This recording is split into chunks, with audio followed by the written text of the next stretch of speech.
Ahoj, moje meno je Lukáš a vítam ťa pri počúvaní môjho podcastu Impulza, tipy, triky a návody. Čo je Impulza? Impulza je mobilná aplikácia, ktorá ťa dokáže trochu iným spôsobom motivovať k budovaniu pozitívnych návykov. Ak máš napríklad problém so sebadisciplínou v akejkoľvek oblasti, táto apka bude tvoj osobný tréner, ktorý na teba 100% dohliadne. Je úplne zadarmo a link na stiahnutie nájdeš nižšie v popise tejto epizódy.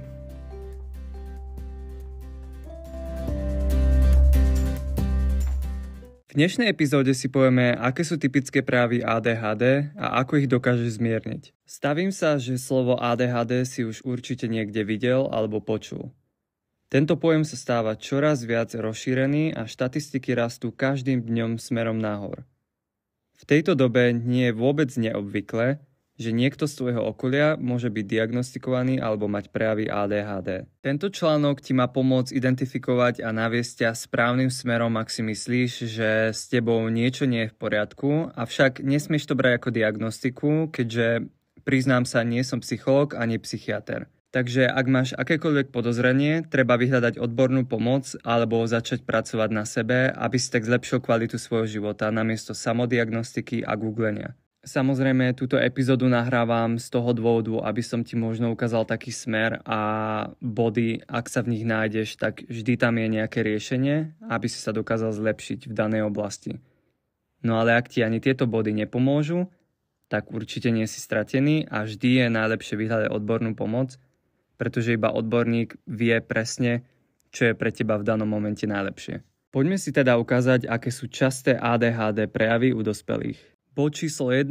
Plno pripomienok a papierikov. Zapísal si to do kalendára, nastavil si upozornenie, všade máš polepené papieriky, máš apky, ktoré ti to pripomenú. No aj tak stále nič nepomáha. Buď na to zabudneš, alebo tú úlohu ani nezačneš.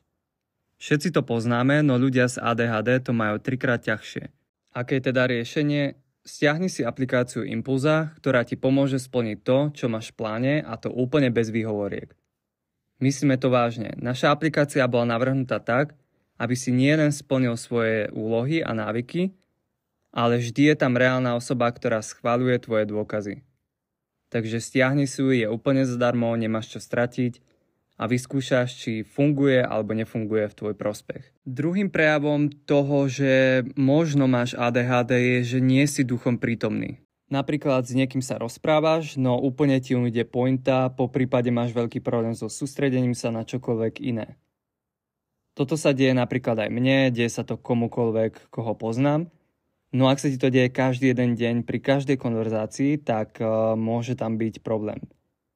Takto ti môže nielen ujsť dôležitá informácia, ale aj poškodiť vzťahy, na ktorých ti záleží.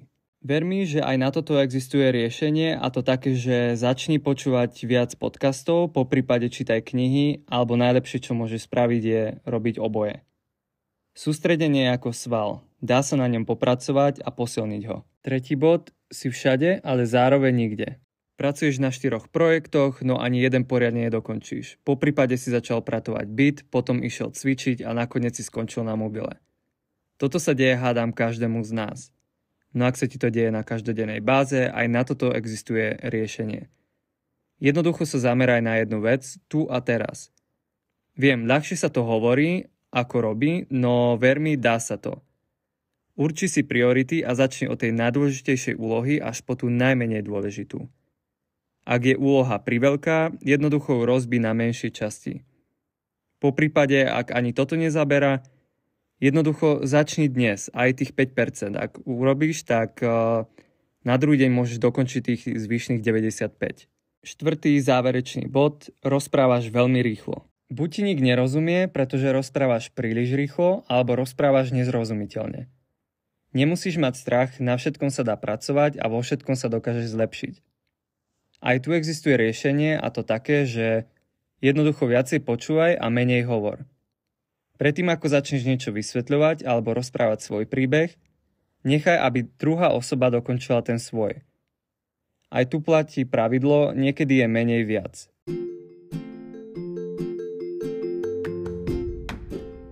Tak čo, našiel si sa aspoň v jednom z týchto bodov?